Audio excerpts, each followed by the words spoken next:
الله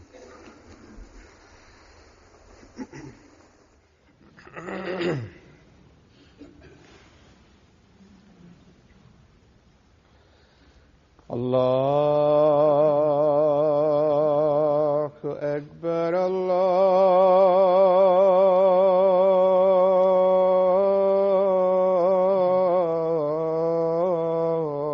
الله أكبر الله أكبر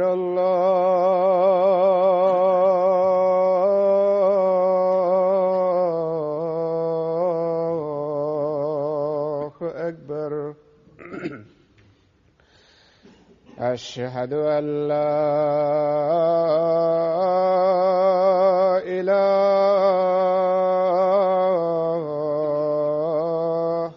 إلا الله. أشهد أن لا إله إلا الله. أشهد أن محمدًا رسول الله.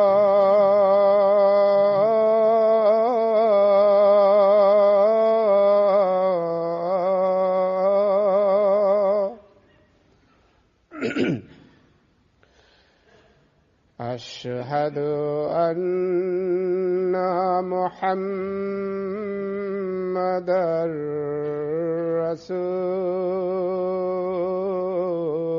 رسول الله. حي على الصلاة.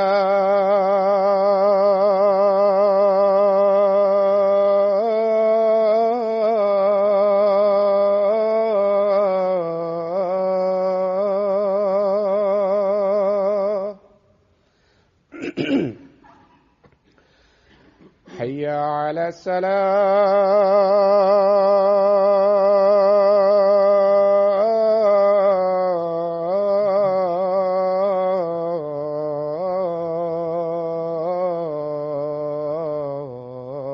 الصلاة. حي على الفلاح.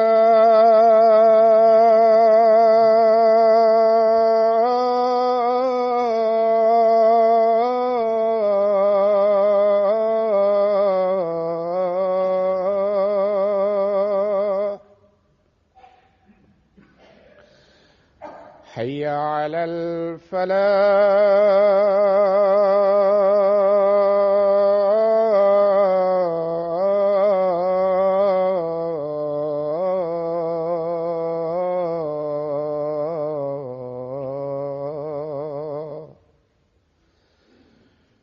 الله أكبر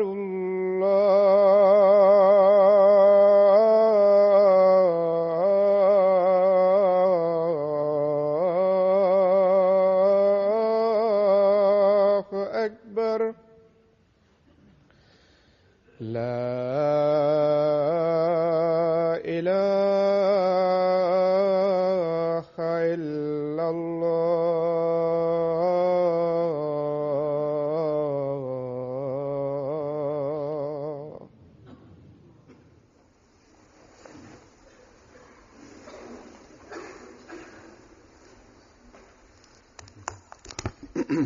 السلام عليكم ورحمة الله.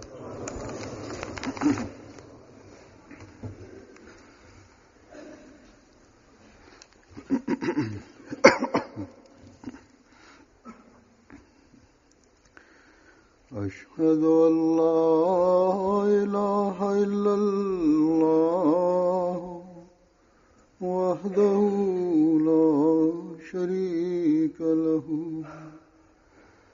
وأشهد أن محمدًا عبده ورسوله. أما بعد فأعوذ بالله من الشيطان الرجيم. بسم الله الرحمن الرحيم الحمد لله رب العالمين الرحمن الرحيم مالك يوم الدين إياك نعبد وإياك نستعين اهدنا الصراط المستقيم صراط الذين أنعمت عليهم غير المغضوب عليهم ولا الضالين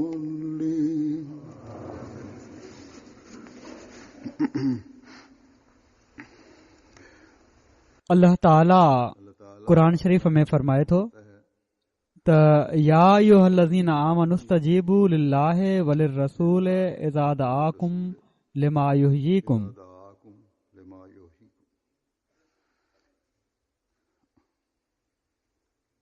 त ऐ इंसानो जन ईमान आंदो आहे अल्लाह ऐं रसूल जी ॻाल्हि ते लबैक चओ जॾहिं हू तव्हां खे सॾे त जीअं तव्हां खे ज़िंदह करे।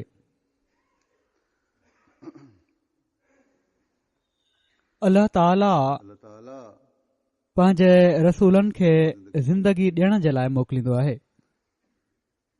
उन्हनि जे यानी मोमिननि जे बारे में फरमाए थो उन्हनि जे मौत खे ज़िंदगी अता करण जे लाइ मोकिलींदो आहे।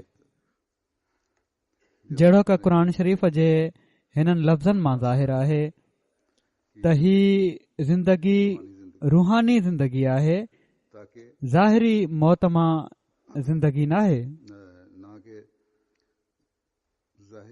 हिते हिकड़ी सदाकत जो बि इज़हार आहे त मोमिन खे हमेशा नबीअ जे आवाज़ ते लबैक चवंदे पंहिंजी इस्लाह जा सामान कंदे रहणु घुर्जे। अल्लाह ताला पाण सगोरन सल्लल्लाहु अलैहि वसल्लम जे ज़रिए असांजी ज़िंदगीअ जा सामान कया ऐं हिकड़ी कामिल ऐं मुकमिल शरीयत क़ुरान शरीफ़ जी सूरत में नाज़िल फरमायाई ऐं इन ते अमल करण जो कामिल नमूनो पाण सगोरन सल्लल्लाहु अलैहि वसल्लम खे बनायाई, जंहिंखे पाण सगोरन सल्लल्लाहु अलैहि वसल्लम जे वेझो रहण वारनि महसूस कयो ऐं महसूस कंदा हुआ। जेको जेतिरो वधीक संदन वेझो हुयो ओतिरो ई वधीक मथस पाण सगोरन सल्लल्लाहु अलैहि वसल्लम जे अमली नमूने जो हुस्न निखरी वाज़ह थींदो हुयो ऐं संदन घर वारियूं संदन इन सुहिणे अमल जूं सभिनी खां वधीक शायदि थी सघनि पियूं ऐं हुयूं। तॾहिं त जॾहिं सुवाल करण वारे हज़रत आयशा रज़ियल्लाहु ताला अन्हा खां सुवाल कयो त पाण सगोरन सल्लल्लाहु अलैहि वसल्लम जा अख़लाक कहिड़ा हुआ, सदन अख़लाक जे बारे में पुछा कयई त हज़रत आयशा फरमायो कान ख़ुलुक़ुहुल क़ुरान, सदन ख़ुल्क़ क़ुरान हुयो। जेको कुझु इन में आहे यानी क़ुरान शरीफ़ में आहे उन जो अमली नमूनो पाण हुआ। सो नबियुनि जो वजूद दुनिया में नमूनो हूंदो आहे। ही सुवाल ई पैदा नथो थिए त उन्हनि जे वजूद या उन्हनि जे नमूने मां कंहिंखे ठोकर लॻे। हिते हिन आयत में अल्लाह ताला अल्लाह ऐं रसूल खे गॾु करे ॿुधाए छॾियो त जेको अल्लाह चए थो उहो ई उन जो रसूल चवंदा ऐं कंदा आहिनि। सो जेकॾहिं रूहानी ज़िंदगी चाहियो था आंखें बंद त अखियूं ॿूटे रसूल जे पुठियां हली पओ, इसकी इत्तिबा करो, इन जी पोइवारी कयो, हुक्मों पर अमल करो इन जे हुकमनि ते अमल कयो। और आ हज़रत ऐं पाण सॻोरन सल्लल्लाहु अलैहि वसल्लम जे बारे में त हीअ बि फरमायाई त जेकॾहिं तव्हां ख़ुदा ताला जी मोहबत चाहियो था त पाण सॻोरन सल्लल्लाहु अलैहि वसल्लम जी पैरवी ज़रूरी आहे। और खुदा ऐं ख़ुदा जी मोहबत ई उहो मक़ाम आहे जंहिं सां रूहानी हयात मिलंदी आहे, रूहानी ज़िंदगी मिलंदी आहे।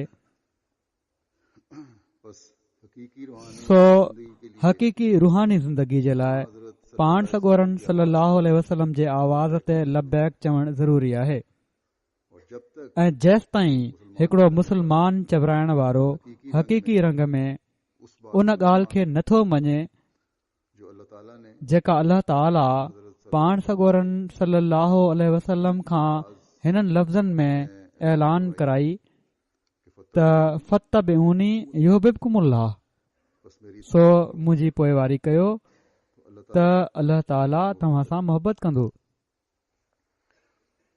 उस वक्त तक उन वक़्त ताईं हिकिड़ो मुस्लमान चवराइण वारो हकीकी हक़ीक़ी पोइ लॻ ऐं मोमिन नथो चवराए सघे। और आपकी इत्तिबा ऐं संदन पैरवी जे लाइ के नमूने की संदन नमूने जो लिखियल तफ़सील सके जहिड़ो क हज़रत आयशा फरमायो कुरान करीम की सूरत में क़ुरान शरीफ़ जी सूरत में असांजे साम्हूं मौजूदु आहे। ये कुरान करीम हीउ क़ुरान शरीफ़ ई आहे कहता है जेको चवे थो कि किसी कौम त कंहिं क़ौम जी दुश्मनी बि तव्हां खे नाइंसाफ़ी ते मजबूर न करे। ये कुरान करीम हीउ क़ुरान शरीफ़ ई आहे जेको चए थो त खाम खां कंहिंजो रतु न वहायो। ये कुरान करीम हीउ क़ुरान शरीफ़ ई आहे जेको चवे थो मख़लूक जा हक़ पूरा कयो। हीउ क़ुरान शरीफ़ ई आहे जेको चवे थो त पाण सॻोरा सल्लल्लाहु अलैहि वसल्लम रहमतुल आलमीन आहिनि, जेके मज़हब मिलत जे फ़र्क़ बिना हर हिक जे लाइ रहमत आहिनि। रहमानियत रहमानियत इस बात इन ॻाल्हि जी तक़ाज़ा करे थी के बिला तखसीस त उहो बिना फ़र्क़ जे हुजे। गरज के जैसे जैसे मक़सद करीम त जीअं जीअं क़ुरान शरीफ़ खे पढ़ंदा वञूं में हर किस्म इन में हर क़िस्म जी रहनुमाई ऐं हिदायत मिलंदी वञे थी। कुरान करीम सो तो हर क़ुरान शरीफ़ त हर उन शख़्स जे एतिराज़ जो ट्रोड़ करे थो जो आजकल के मुसलमानों के गलत अमल जेके अॼुकल्ह जे मुस्लमाननि जा ग़लति अमल ॾिसी गैर मुस्लिम या एतिराज़ करण वारा पाण सॻोरन सल्लल्लाहु अलैहि वसल्लम ऐं इस्लाम ते एतिराज़ कनि था कि ये जिंदगी है त हीअ ज़िंदगी आहे। तव्हां चओ था त रसूल ज़िंदगी ॾियण वारो आहे, पर छा हीअ ज़िंदगी आहे जो देने के लिए जेका तुम्हारा दीन आया ॾियण जे लाइ तव्हांजो रसूल ऐं तव्हांजो दीन आयो आहे। तो जिंदगियां देते हैं नबी त ज़िंदगियूं ॾींदा आहिनि, मुसलमानों पर मुस्लमाननि जा त मुर्दा हैं अमल बि मुर्दा आहिनि और अमलन भी ऐं अमलनि बि इंसानी जिंदगियों के इंसानी ज़िंदगी खे ख़तम करण में ई लॻा पिया आहिनि। मासूमों मासूमनि बेवाउनि जा खून थी रहिया आहिनि।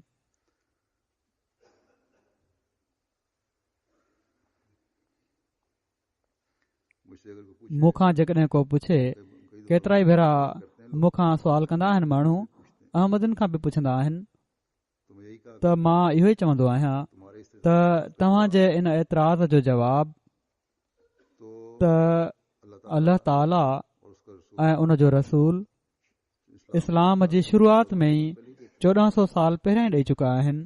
कुरान करीम में क़ुरान शरीफ़ में जुमा की सूरह जुमा जी हिननि आयतुनि में कि हो वल्लज़ी त हुवल्लज़ी बाअस फिल उम्मियीन रसूलन मिनहुम यतलू अलैहिम आयातिही व युज़क्कीहिम व युअल्लिमुहुमुल किताब वल हिकमा व इन कानू मिन क़ब्लु लफ़ी ज़लालिम मुबीन व आख़रीन मिनहुम लम्मा यल्हक़ू बिहिम व हुवल अज़ीज़ुल हकीम। है जिसने त उहो ई आहे जंहिं उम्मी माण्हुनि में उन्हनि मां हिकिड़ो अज़ीम रसूल मबूस कयो।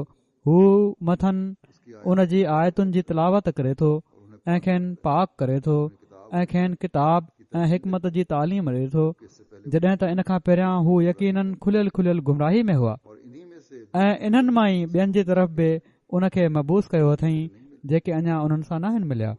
हू कामिल ग़लबे वारो ऐं हिकमत वारो आहे। बस सो ये वही जहालत हीअ उहा ई जहालत ऐं गुमराही आहे जो जेका अगर इस वक्त मुसलमान जेकॾहिं हिन वक़्तु मुस्लमाननि जे अमल मां ज़ाहिर थी रही आहे, जो हज़रत सल्लल्लाहु अलैहि वसल्लम के ज़माने जेका पाण सॻोरन सल्लल्लाहु अलैहि वसल्लम जे ज़माने में हुई और इसके दूर कर ऐं इन खे ख़तम करण जे लाइ और ऐं असुल जिंदगी ज़िंदगी बख़्श पैगाम ॾियण जे लाइ ने अल्लाह ताला हज़रत पाण सॻोरन सल्लल्लाहु अलैहि वसल्लम खे मोकिलियो हुयो। और अब ये जिंदगी पैगाम ऐं हाणे ही ज़िंदगी बख़्श पैगाम जेको आहे, जो हज़रत सल्लल्लाहु अलैहि वसल्लम लाए थे जेको पाण सॻोरन सल्लल्लाहु अलैहि वसल्लम आंदो हुयो, उन खे फैलाइण जे लाइ अल्लाह ताला हज़रत मसीह मऊद अलैहिस्सलातु वस्सलाम खे मोकिलियो आहे। और फिर ऐं पोइ हज़रत मसीह मऊद अलैहिस्सलातु वस्सलाम जी बैत में अची जमात जमायत अहमदिया मुस्लिमा ही पैगाम पहुचाए रही आहे ऐं उन जी ज़िम्मेवारी आहे त ही पहुचाए। इसी तरह हज़रत अहिड़ी तरह पाण सॻोरन सल्लल्लाहु अलैहि वसल्लम ही बि वाज़े फरमाए छॾियो इन हालात के बारे में हिननि हालात जे बारे में, हिननि माण्हुनि जे बारे में, हिननि आलमनि जे बारे में जेके अॼुकल्ह हरकतूं कनि पिया था आसमान के नीचे त आसमान हेठां बदतरीन बदतरीन मखलूक ही माण्हू आहिनि जो उलमा जेके आलिम बणिया वतनि था। फितनों की और फसादों की ये लोग आम फितननि जी ऐं फसादनि जी ही माण्हू जॻह बणिजी वेंदा और उस वक्त ऐं उन अल्लाह वक़्तु ताला की तरफ अल्लाह ताला जे तरफ़ां मसीह मौत मसीह मौत जो नुज़ूल थींदो जेको ज़िंदगी बख़्शींदो। बस सो असीं ॾिसूं था कि त आपने ये दावा पाण हीअ दावा कयाऊं में जिंदगी त मां ज़िंदगी बख़्शण जे लाइ आयो आहियां और आपके मानने वालों ने ऐं संदन मञण वारनि हीअ ज़िंदगी हासिल कई। बस ये एतराज सो ही एतिराज़ क्या त छा ही रसूल आहे जेको ज़िंदगी ॾियण वारो आहे, ही ख़तम थी थो वञे? और अल्लाह ने छो त पाण दिया था कि ये हालात ऐं अल्लाह पहिरियां ई फरमाए छॾियो हुओ त ही हालात हूंदा, ही पैगाम त ज़िंदगी बख़्श आहे ऐं रहंदो, ही रसूल त ज़िंदगी बख़्श आहे ऐं हमेशा क़यामत ताईं रहंदो। लेकिन पर इस पर इन ते अमल करण वारा, इन जी पैरवी करण वारा न हूंदा ऐं अहिड़े हालात में वरी अल्लाह ताला संदन कामिल इतबा ऐं पैरवी में मसीह मौत खे मोकिलींदो। हज़रत मसीह मौद अलैहिस्सलातु वस्सलाम हिकिड़े हंधि फरमाइनि था कि वह आखिरी त व आख़रीन मिनहुम लम्मा यलहकू बिहिम। हिन आयत जी माना ही आहे त कमाल ज़लालत खां बाद हिदायत ऐं हिकमत पाइण वारा ऐं पाण सॻोरन सल्लल्लाहु अलैहि वसल्लम जे मौजज़नि ऐं बरकतुनि खे मुशाहिदो करण वारा सिर्फ़ ॿ ई ग्रोह आहिनि। अव्वल सहाबा पहिरियों पाण सॻोरन सल्लल्लाहु अलैहि वसल्लम जा असहाब जेके पाण सॻोरन सल्लल्लाहु अलैहि वसल्लम जे ज़ाहिर थियण खां पहिरियां वॾी ऊंदाही में मुब्तला हुआ ऐं पोइ बाद इन जे ख़ुदा ताला जे फज़ल सां उन्हनि नबूअत जो ज़मानो ॾिठो ऐं मौजज़ा पंहिंजी अखियुनि सां ॾिठाऊं ऐं पेशगोइनि जो मुशाहिदो कयाऊं ऐं यकीन उन्हनि में हिकिड़ी अहिड़ी तब्दीली पैदा कई जो ॼण त सिर्फ़ हिकिड़ो रूह वञी बचिया। ॿियो गिरोह जेके मथीं मौसूफ़ा आयत जे मुताबिक़ असहाबनि वांगुरु आहिनि, मसीह मौत जो ग्रोह आहे, छो त ही ग्रोह बि असहाबनि वांगुरु पाण सॻोरन सल्लल्लाहु अलैहि वसल्लम जे मौजज़नि खे ॾिसण वारो आहे ऐं ऊंदाही ऐं ज़लालत खां बाद हिदायत हासिल करण वारो आहे। ऐं आयत आख़रीन मिनहुम में जेको हिन ग्रोह खे मिनहुम जी दौलत सां यानी असहाबनि जहिड़ो हुअण जी नेमत मां हिसो ॾिनो वियो आहे, ही इन ई ॻाल्हि जी तरफ़ इशारो आहे यानी जहिड़ो क असहाब रज़िल्लाहु अन्हुम पाण सॻोरन सल्लल्लाहु अलैहि वसल्लम जा मौजज़ा ॾिठा ऐं पेशिन गोयूं मुशाहिदो कयाऊं, ईअं ई हू बि मुशाहिदो कंदा ऐं विचें ज़माने लाइ इन नेमत मां कामिल तौर ते हिसो न हूंदो। जीअं त अॼुकल्ह ईअं ई थियो जो 1300 सालनि खां पोइ वरी पाण सॻोरन सल्लल्लाहु अलैहि वसल्लम जे मौजज़नि जो दरवाज़ो खुली वियो ऐं माण्हुनि पंहिंजी अखियुनि सां मुशाहिदो कयो।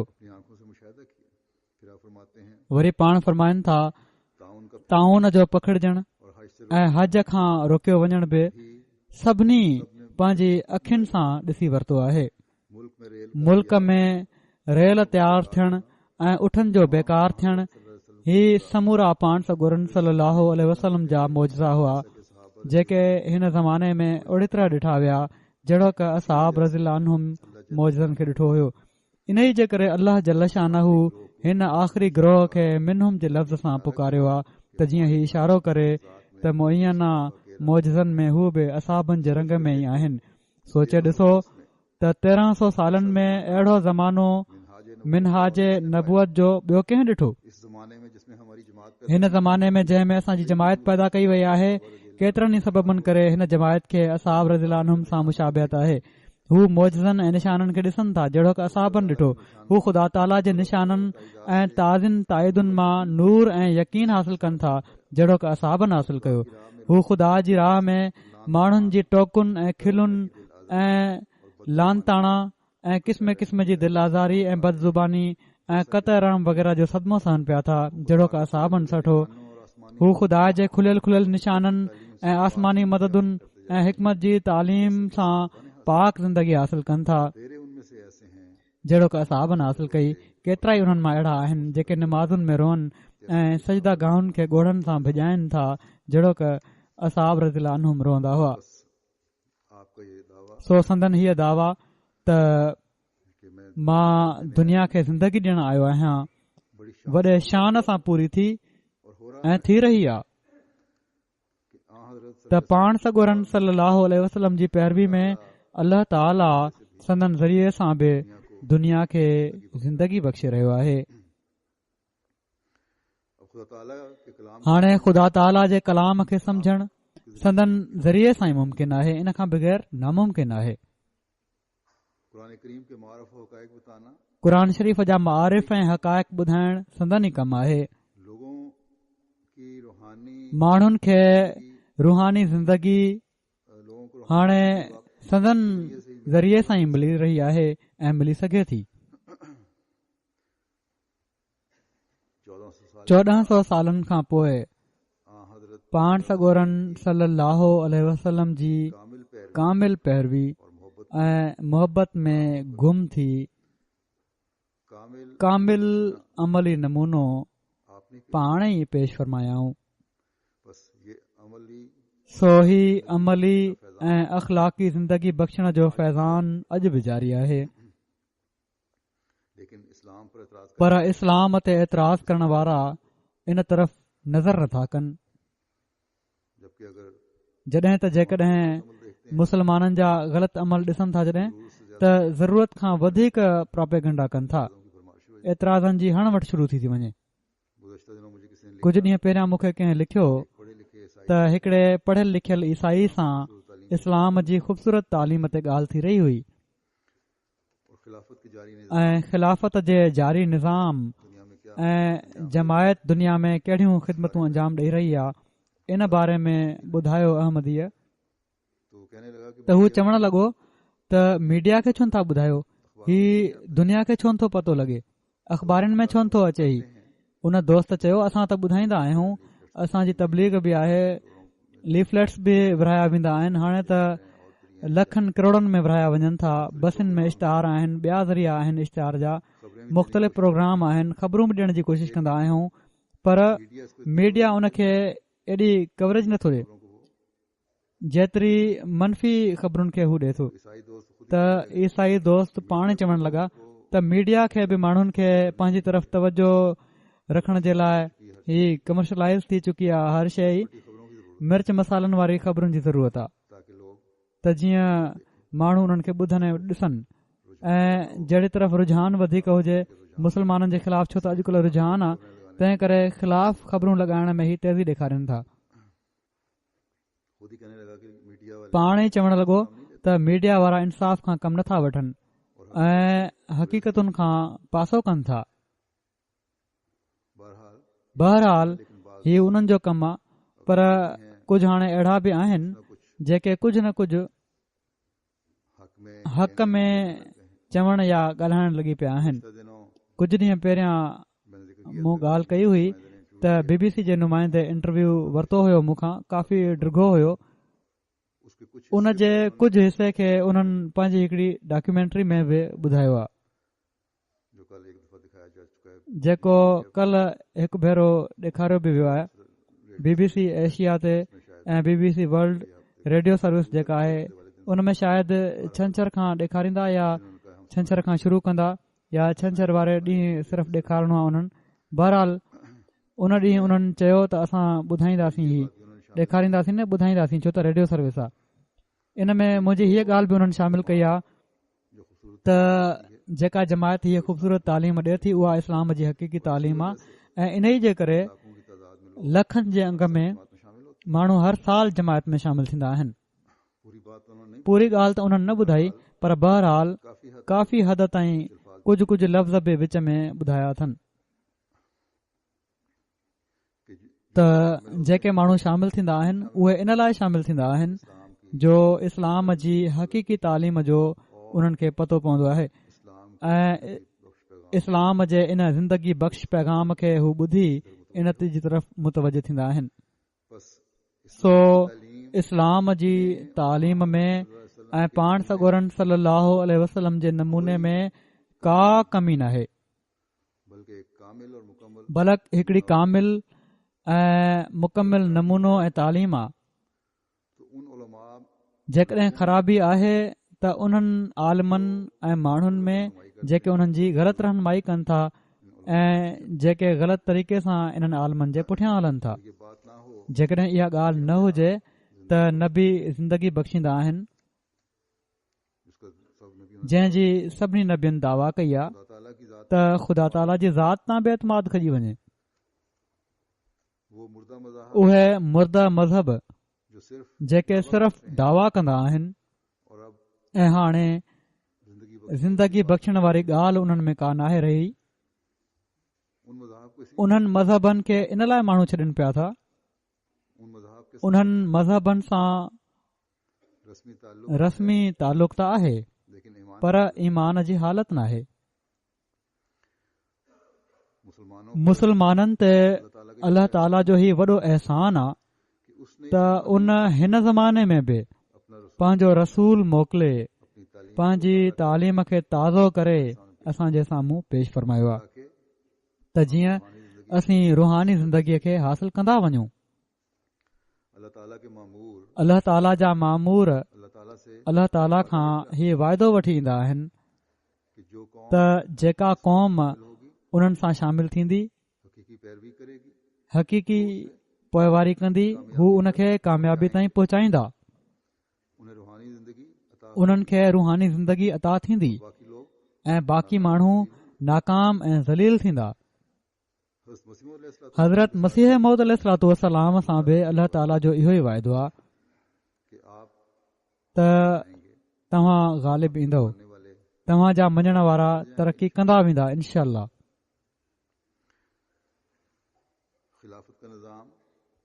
ख़िलाफ़त जो निज़ाम तव्हां खां पोइ तव्हां जे कम खे जारी रखण जे लाइ हलंदो वेंदो।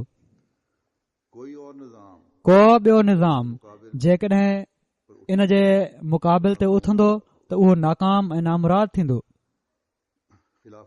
ख़िलाफ़त उहो इनाम आहे जेको अल्लाह ताला जे तरफ़ां अता थींदो आहे, खसे नाहे वरितो वेंदो, ज़ुल्म करे नाहे हासिल कयो वेंदो, मासूमनि खे जीअरो पूरे नाहे हासिल कयो वेंदो, ज़ालमाने तरीक़े सां क़तल करे इन निज़ाम ते कब्ज़ो नाहे कयो वेंदो। हीअ त ज़िंदगियूं ॾियण जो ज़रियो आहे, ज़िंदगियूं खसण जो न।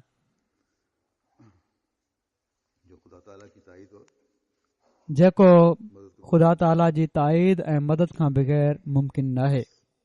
सो को ॿियो निज़ाम बि जेको खसे वरितो वञे उहो ख़ुदा ताला जो ताईद याफ़्ता नथो थी सघे ऐं न कॾहिं थियो आहे।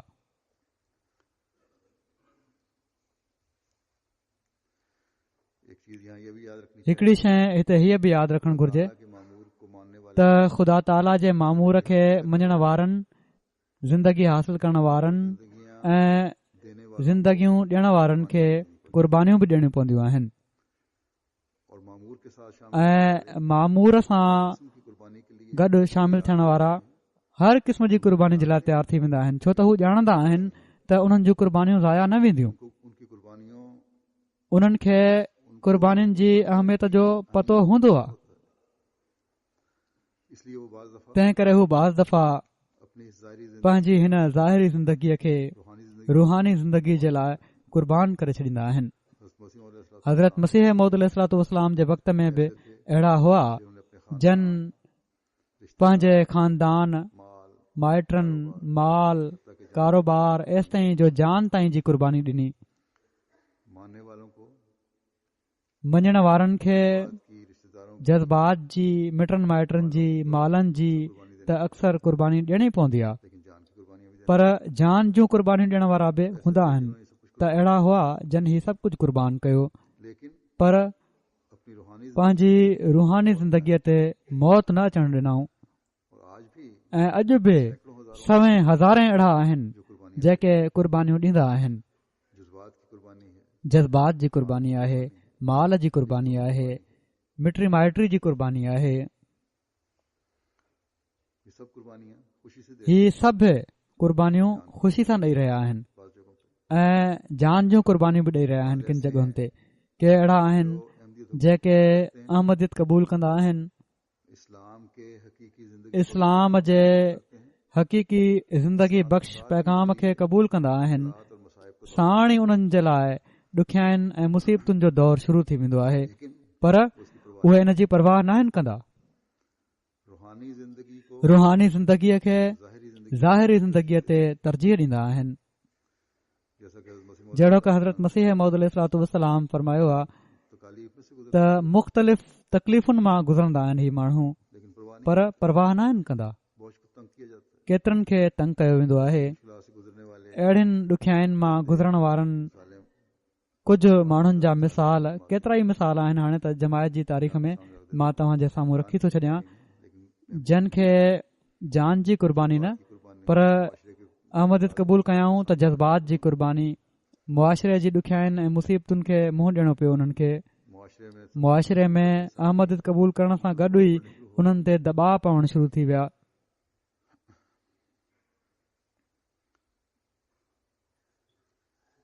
एक साहिब हसामुद्दीन साहब हिकिड़ा साहब हिसामुद्दीन साहब हुआ, अरब आहिनि. उन्होंने हमारे उन्हनि साहब के लिए असांजे इकरमा साहिब जे लाइ हिकु दफ़ो हिकिड़ो पैगाम छॾियो त कुझु वक़्तु पहिरियां मूं बैत कई हुई ऐं हाणे तमामु ॾुखे हालात खे मुंहुं ॾियणो पइजी रहियो आहे. त मां उन्हनि खे तसली ॾियाराई, हालात पुछिया त छा सबबु थियो. तबलीगी जमात से मुंसलिक थे. त उन्हनि चयो त मां ऐं मुंहिंजी घरवारी तबलीगी जमायत सां ॻंढियल हुआसीं ऐं तबलीग दौरनि ते वेंदा हुआसीं. पोइ जॾहिं MTA जा प्रोग्राम ॾिठासीं त हज़रत अक़दस मसीह मौद अलैहिस्सलाम जे पैगाम ते मूं ईमान आंदो. मूंखे सचो लॻो, ज़िंदगी बख़्श लॻो. मेरी बीवी ने मुंहिंजी घरवारीअ तमामु शदीद मुखालफ़त कई ऐं मुंहिंजे घर वारनि खे मुंहिंजे ख़िलाफ़ भड़कायईं. मौलियों को भी मेरे त चवनि था त मुलनि खे बि मुंहिंजे ख़िलाफ़ कयईं. मुलनि जे चवण ते मुंहिंजी घरवारी अल अज़हर मां मुंहिंजी तकफ़ीर जी फ़तवा वठी आई निकाह खत्म हो गया. ऐं असीं अलॻि थी वियासीं. निकाह ख़तमु थी वियो जेको मुलनि जो तरीक़ो आहे. कहते हैं घर वालों ने इन खां पोइ चवनि था त घर वारनि मूं ते ॾाढो प्रेशर विधो त जमायत छॾे ॾियां, मैंने पर मां कंहिंजी परवाह न कई. बीवी से मेरे 4 इन घरवारी मां मुंहिंजा 4 ॿार बि आहिनि. सब कुछ पर सभु कुझु छॾण जे बावजूद मां अल्लाह ताला जे फज़ल सां ईमान ते क़ाइमु आहियां. बैत खां पोइ मूंखे अजनबियत जी हक़ीक़त मालूम थी ऐं पाण सॻोरन सलम जो फरमान सम्झ आयो त इस्लाम अजनबी हुअण जी हालत में शुरू थियो ऐं आख़िरकार वरी अजनबी थी वेंदो. सो अजनबियुनि खे मुबारक हुजे. चवनि था अल्लाह ताला ख़ुदि मूंखे पनाह ॾिनी आहे या मुंहिंजो कफ़ील थियो आहे. अल्लाह करे त मां कॾहिं बि न तिरकां. मां तिरकण वारो न आहियां ऐं साबित क़दम रहंदुसि इनशा अल्लाह. अहिड़ी तरह तंज़ानिया आहे, मुख़्तलिफ़ इलाइक़ा आहिनि. हाणे ही ईस्ट अफ्रीका आहे जिथे शियांगा रीजन जे कुझु इलाइक़नि में असांजा अमीर साहब लिखनि था त उतां जे हिकिड़े तबलीगी प्रोग्राम जो मौक़ो मिलियो. केतिरनि जॻहियुनि तां नयूं बैतूं आयूं. इन्हनि में हिकिड़ो ॻोठु सोंगामले आहे. उते गैरमंदनि जी मस्जिद बि आहे. इन मस्जिद में निमाज़ पढ़ण वारनि मां तक़रीबन 90% मुस्लमान जमायत अहमदिया में शामिल थी विया. और फिर इसके बाद ऐं पोइ इन खां बाद तंजानिया तंज़ानिया में गैर अहमदिन जी मुसलमाननि जी तंज़ीम आहे बकवाटा, जेका मुसलमाननि जी हिकड़ी नुमाइंदा जमायत समझी वेंदी आहे। उन शदीद मुखालफ़त शुरू करे ॾिनी। पहिरियां उन्हनि अहमदिन खे ड्रिॼारियो, धमकायो, कोशिशूं कयाऊं, ऐं छो त हिननि हिते फौरी तौर ते मोलिम बि मोकिले छॾियो हुयो त जीअं तरबियत शुरू थी वञे। उन तरबियत शुरू करे ॾिनी हुई, तंहिं करे उन्हनि जे ईमान में मज़बूती पैदा थींदी रही। इस्लाम जी हक़ीक़ी तालीम जो उन्हनि खे इल्मु थी वियो। उन्हनि कंहिंजी का परवाह न कई ड्रिॼारण जी, धमकाइण जी। आख़िर उन्हनि पंहिंजी मस्जिद में निमाज़ पढ़ण खां झले छॾियो। हिननि मुतबादिल जॻह हिकड़ी ठाहे वरिती निमाज़ पढ़ण जे लाइ, ऐं हिननि मस्जिद ठाहिण जो फ़ैसिलो कयो। वरी नओं रुख़ अख़्तियार कयो, जेका ज़िले इंतिज़ामिया हुई ऐं पुलिस हुई। जेको पुलिस जो ऑफिसर, जेको पाण सुन्नी मुसलमान हुयो, उन बि इन बकवाटा ज़िले तंज़ीम सां रलिजी ॻोठ जे नवनि अहमदिन खे तंग करणु शुरू करे ॾिनो। मौलम साहिब समेत ॿिनि माण्हुनि खे गिरफ़्तार करे वरिताऊं, पोइ छॾे बि ॾिनाऊं कुझु वक़फ़े खां पोइ। ऐं पोइ ॿीहर कुझु ॾींहनि खां पोइ मौलम खे बि असांजे ऐं टिनि चइनि अहमदिन खे बि गिरफ़्तार करे वरिताऊं। ऐं इहो ई हुयो त केस कंदा मुख़्तलिफ़ क़िस्म जा इल्ज़ाम अहमदिन ते हणंदा रहिया त असांजी मस्जिद खे साड़ण आया आहिनि अहमदी, इन लाइ पंहिंजी अलॻि मस्जिद ठाहे रहिया आहिनि, इंतिशार पैदा करे रहिया आहिनि, अमन ऐं सुकून असांजो बर्बाद करे छॾियो अथनि। जेके ॻाल्हियूं ही पाण कनि था उहे सभई इल्ज़ाम अहमदिन ते हणंदा विया। पर बहरहाल अल्लाह ताला फज़ुल कयो ऐं ही सभई माण्हू पंहिंजे ईमान ते क़ाइमु आहिनि ऐं कंहिं क़िस्म जी परवाह न कई। हिननि ॾाढियुनि ॾुखियाईनि मां गुज़रिया आहिनि।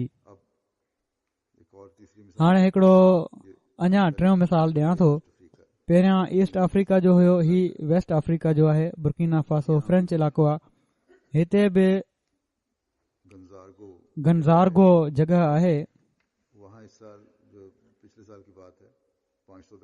उते गुज़िरियल साल जी ॻाल्हि आहे, 500 बैतूं थियूं, जंहिंमें ॻोठ जो चीफ ऐं इमाम बि बैत में शामिल थी विया। आख़िर उन्हनि जा जेके वेझा मिट माइट हुआ ॿिए ॻोठ जा इलाइक़े जा, उन्हनि मुखालफ़त शुरू करे ॾिनी। सोशल बाइकाट थी वियो, सलाम करणु, मेल मेलाप, ॾेती लेती सभु ख़तमु करे छॾियऊं। हिकिड़ी नंढड़ी उते जॻह हुई उन इलाइक़े में, नंढड़े शहर में या ॻोठ में, जिथे निमाज़ पढ़ंदा हुआ। उते निमाज़ पढ़ण ते पाबंदी हणी छॾियऊं ऐं मुखालफ़त वधंदी वई। पर इन जे बावजूद अल्लाह ताला जे फज़ल सां हाणे ही परे परे जे इलाइक़े में रहण वारा माण्हू आहिनि जेके बज़ाहिर अणपढ़ियल चवराइनि था, उन्हनि कंहिं मुखालफ़त जी परवाह न कई ऐं पंहिंजे ईमान खे सलामत रखियाऊं ऐं क़ाइमु रहिया। अल्लाह ताला हाणे हालात बहितर करे छॾिया आहिनि त इन्हनि मुखालफ़तुनि मां हर हिक खे गुज़रणो पवंदो आहे। जहिड़ो की हज़रत मसीह मौद अलैहिस्सलाम फरमायो आहे, पुराणनि माण्हुनि जा मिसाल मूं न ॾिना आहिनि, केतिरा ई मिसाल अहिड़ा आहिनि। ही ताज़ा मिसाल इन लाइ ॾिना आहिनि त अल्लाह ताला कहिड़ी तरह तेज़ीअ सां पंहिंजे फज़ल सां दिलनि में ईमान भरे थो ऐं दिलनि में ईमान भरे रहियो आहे ऐं पोइ उन खां बाद ही हर क़ुर्बानी जे लाइ तयारु थी वेंदा आहिनि। दुनिया जे मुख़्तलिफ़ मुल्कनि में ही माण्हू आहिनि जेके अहमदियत ऐं हक़ीक़ी इस्लाम जे पैगाम खे समझी पंहिंजी रूहानी ज़िंदगी जा सामान करे रहिया आहिनि। ही कम सवाइ अल्लाह ताला जी मदद जे थी नथो सघे। मामूर जी न पंहिंजी हिमत सां थी सघे थो। अल्लाह ताला जी मदद हमेशह पंहिंजे मामूरनि सां गॾु हूंदी आहे त ही कम थींदा आहिनि। न ई असांजा मुबलिग या बाद जो निज़ाम जेको आहे उहो ई करे सघे थो, जेसि ताईं जो अल्लाह ताला जूं ताईदूं साण न हुजनि। ऐं ही ताईदूं ई आहिनि जेके क़ुर्बानी जे लाइ तयारु कंदियूं आहिनि ऐं इस्तक़ामत अता कंदियूं आहिनि। केतिरा ई पाकिस्तानी बि आहिनि जेके अहमदियत क़बूल कंदा आहिनि। बाज़ दफ़ा उन्हनि सां मुलाक़ात बि थी मुख़्तलिफ़ जॻहुनि ते मुख़्तलिफ़ मुल्कनि में। त जॾहिं बि मां उन्हनि खे चयो त किन ॾुखियाईनि खे मुंहुं ॾियणो पवंदव, सख़्तियूं बर्दाश्त करणियूं पवंदव, पाकिस्तान नथा वञी सघो या वेंदो त ॾुखियाऊं थींदव, के वेंदा बि आहिनि, त उन्हनि चयो त असां तमामु सोचे सम्झी क़बूल कयो आहे ऐं असीं इनशा अल्लाह ताला साबित क़दम रहंदासीं।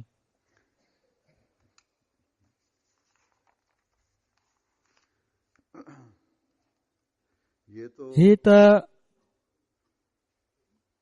दुनिया जो बि तरीक़ो आहे ऐं इन ई असल ते दुनिया हलंदी आहे त कंहिं बि मक़सद खे हासिल करण जे लाइ महिनत बि करणी पवंदी आहे, क़ुर्बानी बि ॾियणी पवंदी आहे ऐं वॾनि मक़सदनि खे हासिल करण जे लाइ वॾियूं क़ुर्बानियूं ॾियणियूं पवंदियूं आहिनि।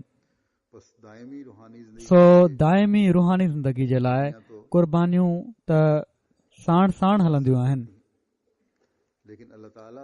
पर अल्लाह ताला बाज़ दफ़ा हर क़ुर्बानी लाइ तयारु रहण वारनि खे बिना क़ुर्बानी जे ई एतिरे क़दुरु नवाज़े छॾींदो आहे जो इंसान हैरान रहिजी वेंदो आहे। जेकॾहिं इंसान जेको बाज़ दफ़ा अल्लाह ताला जी सिफ़तुनि जो पंहिंजी इस्तेदाद जे मुताबिक़ मामूली नमूनो ॾेखारण जी कोशिश कंदो आहे ऐं पंहिंजो मामूली नमूनो ॾेखारे ॿियनि खे नवाज़े सघे थो, ॿियनि इंसाननि खे, त ख़ुदा ताला जेको वॾो दयालू आहे, जेको नियतुनि जा बि केतिरा ई फल लॻाए छॾींदो आहे, उन जे नवाज़ण जी त हद ई कान्हे का। इंसान जी क़ुर्बानी ऐं उन ते इनाम जो हिकिड़ो दुनिया जो मिसाल असीं पेश कंदा आहियूं। केतिरनि ई माण्हुनि ॿुधो हूंदो त ईरान जो हिकिड़ो बादशाह हुयो, चवणी आहे त पंहिंजे वज़ीर सां गॾु हिकिड़े हारीअ जे भरिसां लंघियो जेको वण पोखे रहियो। उमिरि जे लिहाज़ खां उहो अहिड़े हिसे में हुयो जिथे उन्हनि वणनि जे मेवनि मां उन खे को फ़ाइदो न पियो पुछी सघे। त बादशाह उन खां पुछियो त तोखे इहा वण पोखण मां कहिड़ो फ़ाइदो? उन जवाब ॾिनो त अॻियनि जेके वण पोखिया हुआ, जेके क़ुर्बानियूं कयूं हुआऊं, उन्हनि खे असां खाऊं पिया था ऐं जेके असीं पोखींदासीं उन्हनि खे अचण वारियूं पीढ़ियूं खाईंदियूं। बादशाह जो दस्तूर हुयो त जॾहिं का सुठी ॻाल्हि लॻंदी हुयसि त ख़ुशि थी हू ज़ह चवंदो हुयो, जंहिंजो मतिलबु ही हूंदो हुयो वज़ीर लाइ इशारो त हिन खे इनाम ॾेई छॾ। हारीअ जी हीअ ॻाल्हि ॿुधी बादशाह ख़ुशि थियो ऐं उन ज़ह चयो त वज़ीर उन खे अशरफिन जी हिकिड़ी थैली ॾेई छॾी। ही थैली वठी हारीअ चयो त हिन वण त पोखींदे पोखींदे ई मेवो ॾेई छॾियो। हाणे ॻाल्हि करण जो फ़ाइदो छा थियो? इन जो फ़ाइदो त हाणे ई शुरू थी वियो। हीअ ॻाल्हि ॿुधी बादशाह खे हीअ सुठी लॻी, उन वरी ज़ह चई ॾिनो। वज़ीर वरी हिकिड़ी थैली उन खे ॾेई छॾी। इन ते उन चयो त वण त केतिरनि ई सालनि में तयारु थींदो आहे ऐं पोइ हिकु दफ़ो मेवो ॾींदो आहे। मुंहिंजे वण त पोखींदे पोखींदे 2 मेवा ॾेई छॾिया। इन ते बादशाह वरी ज़ह चयो ऐं चयई त हाणे हल हितां, न त ही पोड़ो असांखे लुटे वठंदो। त हीअ त दुनिया जे बादशाहनि जो हाल आहे, जिथे इनामनि सां नवाज़ींदा आहिनि उते खज़ाना ख़ाली थियण जो बि उन्हनि खे डपु रहंदो आहे। पर असांजो ख़ुदा त उहे इनाम ॾींदो आहे ऐं ॾींदो वेंदो आहे जेके कॾहिं बि ख़तमु न आहिनि थींदा ऐं रुहानी ज़िंदगी ॾियण खां बाद पोइ दाइमी ज़िंदगी ॾींदो आहे ऐं उन में बि उन अॻिले जहान जी ज़िंदगी में बि इनाम ॾींदो वेंदो आहे ऐं वधाईंदो वेंदो आहे। पर इन खे हासिल करण जे लाइ जहिड़ो क ही पोड़ो हारी क़ुर्बानी करे रहियो हुयो, क़ुर्बानियूं करणियूं पवंदियूं आहिनि। अहिड़ियूं क़ुर्बानियूं जंहिंजो फौरी फ़ाइदो नज़र न ईंदो, मगर इन जे पुठियां तमामु अज़ीम शान फ़ाइदा हूंदा आहिनि। नबियुनि जा पोयल अॻ बि इन ई उसूल हेठि क़ुर्बानियूं कंदा आहिनि ऐं उहे ऐं उन्हनि जी जमायत दुनिया में पोइ कामयाब थींदा वेंदा आहिनि ऐं बाक़ियुनि खे ख़ुदा ताला ज़लील ऐं ख़्वार करे छॾींदो आहे। हज़रत ईसा अलैहिस्सलाम जे हवारियुनि ते कहिड़ा कहिड़ा न ज़ुल्म कया विया। तक़रीबन 3 सदियुनि ताईं उन्हनि ते सख़्तु ज़ुल्म कया विया, मगर हू सब्र सां ज़ुल्म बर्दाश्त कंदा रहिया ऐं क़ुर्बानी कंदा विया। एसि ताईं जो 3 सदीअ में जॾहिं रोमा जे बादशाह ईसाइत क़बूल कई त पोइ उन्हनि खे आज़ादी हासिल थी। उन्हनि हिननि ॾुखियाईनि जे दौर में गारिन में लिकी बि गुज़ारो कयो। सो जहिड़ी तरह ईसाइनि जबलनि जी गारिन में लिकी पंहिंजे ईमाननि खे सलामत रखियो, पंहिंजी रूहानी ज़िंदगीअ खे बचाइण जे लाइ जबलनि जे पुठियां हलिया विया। इन लाइ जो उन्हनि खे यकीन हुयो त हिकड़े ॾींहुं उन्हनि खे आज़ादी मिलणी आहे। अहिड़ी तरह अॼु मसीह मोहम्मदी जे ग़ुलामनि खे उन्हनि खां वधीक यकीन आहे त हीउ ग़लबो इनशा अल्लाह ताला असांजो थियणो आहे। सो असां बि जिथे ॾुखियाईनि जा दौर आहिनि इन दौर में पंहिंजे ईमाननि जी हिफ़ाज़त करणी आहे। जेको ज़िंदगीअ जो पाणी हज़रत मसीह मौद अलैहिस्सलाम असांखे पीआरियो आहे उन मां फैज़ हासिल कंदे वञणो आहे।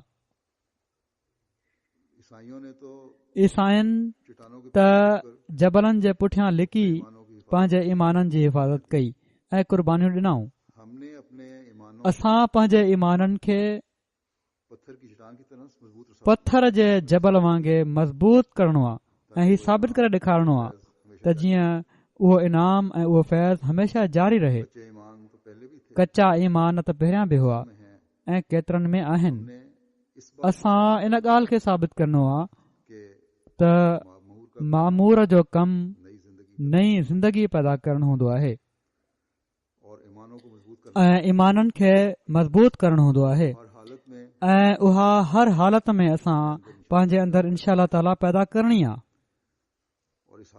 ऐं इन हालत जो इज़हार ओड़ी महिल थी सघे थो जॾहिं असीं इन ॻाल्हि ते कामिल यकीन रखंदा हुजऊं त ग़लबो इनशा अल्लाह ताला हज़रत मसीह मौद अलैहिस्सलाम जी जमायत जो मुक़दर आहे ऐं जमायत जे माण्हू जी हैसियत सां इन ॻाल्हि खे हर हिकु सम्झे त इन ग़लबे में मां बि हिसो विझणो आहे। दुनिया जी निजात मुंहिंजे ज़रिए सां थियणी आहे ऐं इन जे लाइ मां पंहिंजो किरदारु अदा करणो आहे।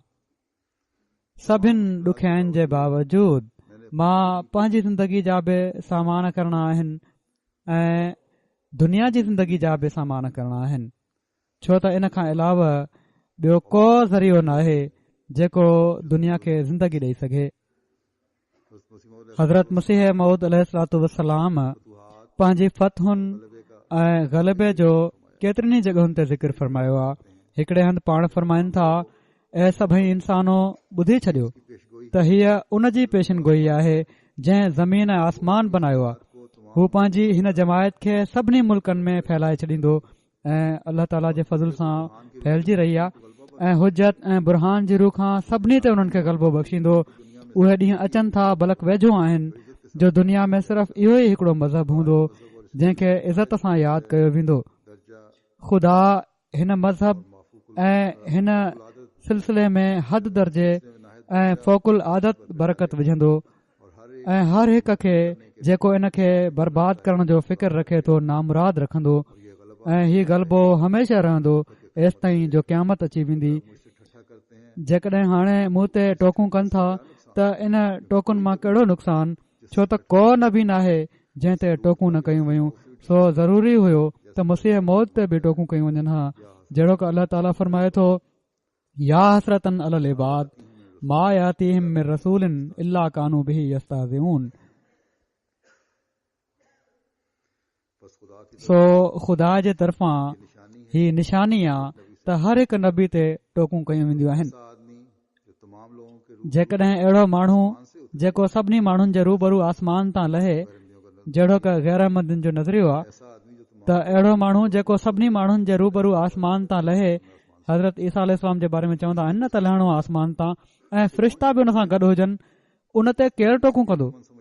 सो इन दलील मां बि अकुलमंद समझी सघे थो त मसीह मौत जो आसमान तां लहणु सिर्फ़ कूड़ो ख़्यालु आहे। यादि रखो त आसमान तां को न लहंदो। असांजा सभई मुख़ालिफ़ जेके हाणे ज़िंदा मौजूद आहिनि उहे सभई मरंदा ऐं को इन्हनि मां ईसा बिन मरियम खे आसमान तां लहंदे न ॾिसंदो।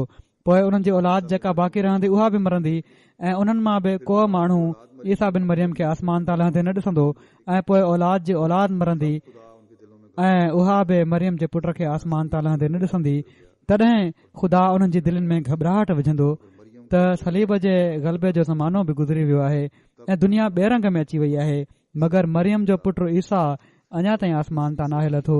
तॾहिं दानिशमंद ओचितो इन अक़ीदे खां बेज़ार थी वेंदा ऐं अञा टीं अॼोके ॾींहं खां सदी पूरी न थींदी जो ईसा जो इंतज़ार करण वारा छा मुस्लमान ऐं छा ईसाई सख़्त नाउमीद ऐं बदज़न थी इन कूड़े अक़ीदे खे छॾे ॾींदा ऐं दुनिया में हिकु ई मज़हब हूंदो ऐं हिकु ई अॻवान। मां त ॿिज पोखण आयो आहियां, सो मुंहिंजे हथ सां उहो ॿिज पोखियो वियो ऐं हाणे उहो वधंदो ऐं विझंदो ऐं कोन आहे जेको उन खे रोके सघे। इनशा अल्लाह अॼु ई मां टपाल में ॾिसी रहियोसि, हिकिड़े हंधि असांजा छोकिरा लीफलेट विराइण विया, ग़ालिबन जर्मनी जी ॻाल्हि आहे या कंहिं ॿिए मुल्क जी, ज़हन में न आहे, बहरहाल मुस्तदर इन्हनि ई यूरोपियन मुल्कनि मां। त हिकिड़े हंधि विया लीफलेट विराए रहिया हुआ त ईसा मसीह अची वियो आहे त ॿ माण्हू उते वेठा हुआ पंहिंजे घर जे ॿाहिरां, उहे चवण लॻा त असीं हाणे ई इन ई ॻाल्हि ते डिस्कस करे रहिया हुआसीं त जेकॾहिं ईसा अचणो हुयो त आसमान तां अञा ताईं छो न आहे लथो, ऐं जेकॾहिं नाहे अचणो त पोइ कॾहिं ईंदो ऐं केरु ईंदो जेकॾहिं ज़मीन तां अचणो आहे त इन ई डिस्कशन जे दौरान ई तव्हां ही लीफलेट खणी आयो त ईसा अलैहिस्सलाम अची चुका आहिनि, मसीह मौद अलैहिस्सलाम अची चुका आहिनि ऐं तव्हांजो हिकिड़ो प्रोग्राम आहे, नुमाइश बि आहे, त असांखे मिली वियो ई दावतनामो, असीं ज़रूरु ईंदासीं। त अहिड़ी तरह अलाह ताला नवां नवां रस्ता खोले रहियो आहे, माण्हुनि जे दिलनि में पाण विझे पियो थो त हू इन ॻाल्हि खे सोचनि। अल्लाह करे त असीं हमेशह इन वधण विझण वारे वण जो हिसो बणिया रहूं ऐं असांजा ईमान मज़बूत जबल वांगुरु क़ाइमु रहण वारा हुजनि ऐं असीं पंहिंजूं ज़िम्मेवारियूं हमेशह अदा कंदा वञण वारा रहूं।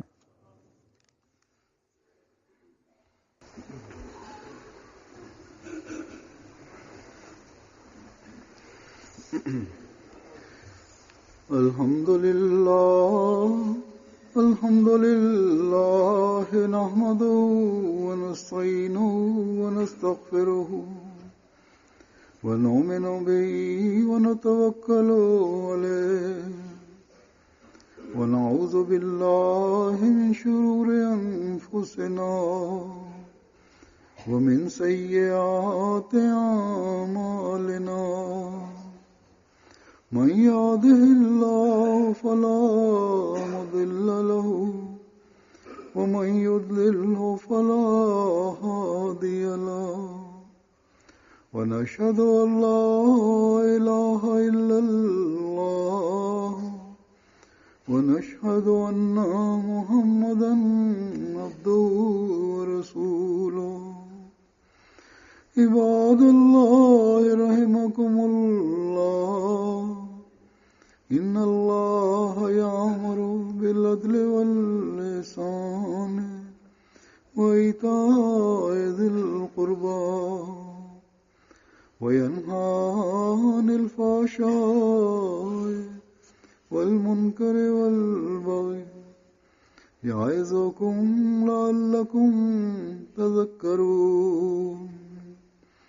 उज़्कुरुल्लाह यज़्कुरुकुम वदूहु यस्तजिब लकुम वलज़िक्रुल्लाहि